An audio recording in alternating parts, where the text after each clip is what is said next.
Why isn't consciousness real? Why is consciousness a philosophical problem? But shouldn't we admit that our own mind and our own consciousness exists? Why don't people think that there is a problem here? What do people mean by material things or physical things?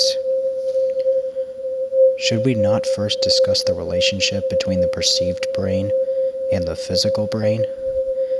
Does that mean that one only sees or feels one's own mind rather than the general mind?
How can private experiences be known or shared?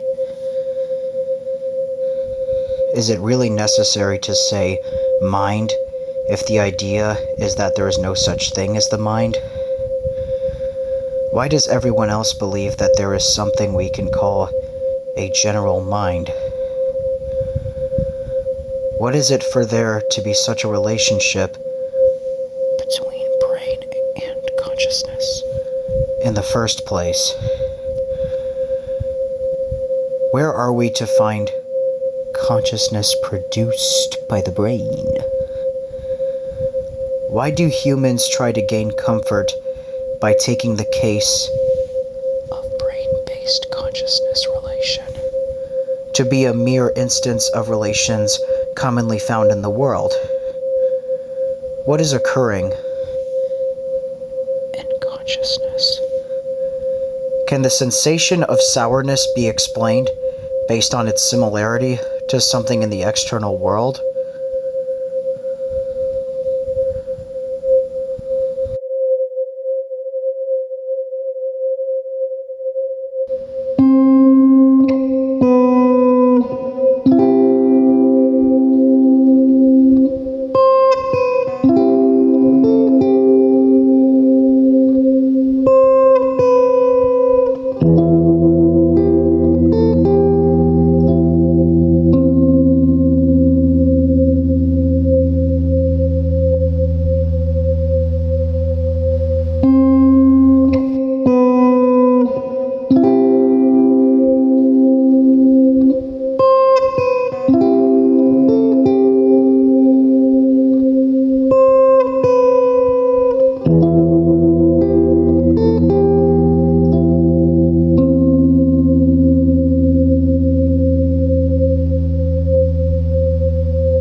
Has the child grasped the concepts of right and left?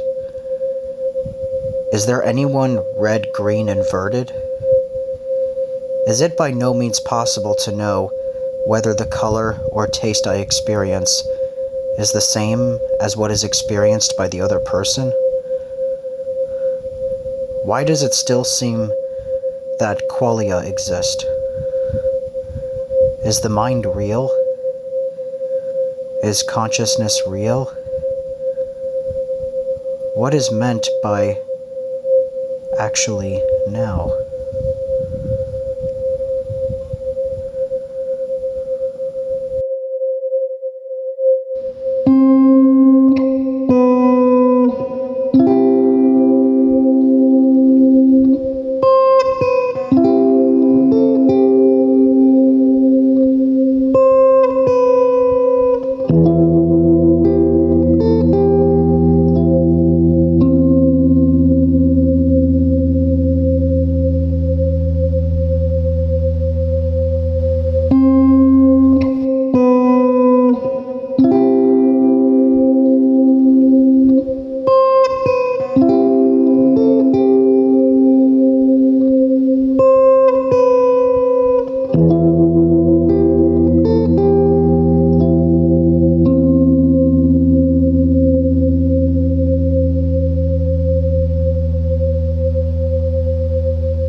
What does I refer to, and who is the self? Does it mean only at this present time, or does it mean at each time? Is language essentially for talking with others, or for communicating something to oneself cross-temporally? What difference is there between feeling pain and seeing a house? Could it not be that the past and future are present memory and present anticipation, respectively? Could it be that atemporal truths are truths that are believed to be atemporal at present? Who then is oneself? Is it one reflectively conscious of oneself, or is it I?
What is the nature of philosophical explanation itself? Is the authority by which one is taken to recognize a change of the edel into a kedel, or dedel rooted in being, one reflectively conscious of itself? Does I mean one who directly experiences the consciousness of oneself? Are these two kinds of directness, mine versus others, really different in kind? Why is it that we think that language cannot express the private nature of consciousness? Could it be that the real present is only here now? Could it be that the true self is only me?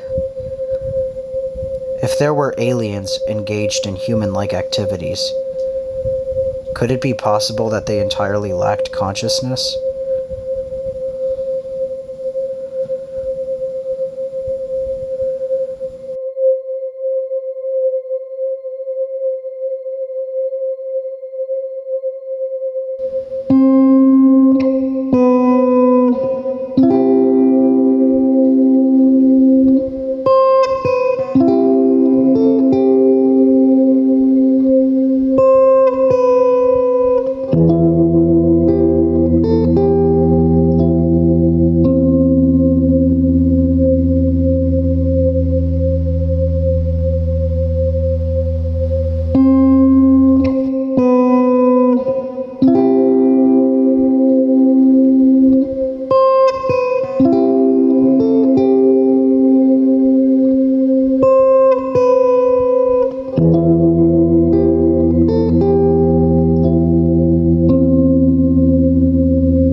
Artificial or alien beings be conscious? If we can never know, is it still either that they in fact have consciousness, or that they in fact lack consciousness? Is it not possible that even in the case where they do not use such a word for consciousness, they in fact have consciousness? Is it not possible that even in the case where they do use such a word, they in fact lack consciousness? Should I be constructed as one reflectively conscious of oneself? Does interpretation of the second person's language fundamentally presuppose the operation of regarding the second person as another I? Does it follow from what you have just said that it would be impossible for the robot to become conscious? What is the meaning of never in the context of alien consciousness?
When you say one Edel box, do you mean an arbitrary one, or do you mean a particular one? Is the aspect of the world called being private identical with consciousness? Is it appropriate to use an analogy of there being one reverse tin at the center? Am I analogous to such a reverse tin existing in a world where there are many other normal tins? What is the relation between those two things? Brain and consciousness. How have we actually reached this state of understanding about consciousness? If this problem is not solved, is there anything particularly puzzling about consciousness?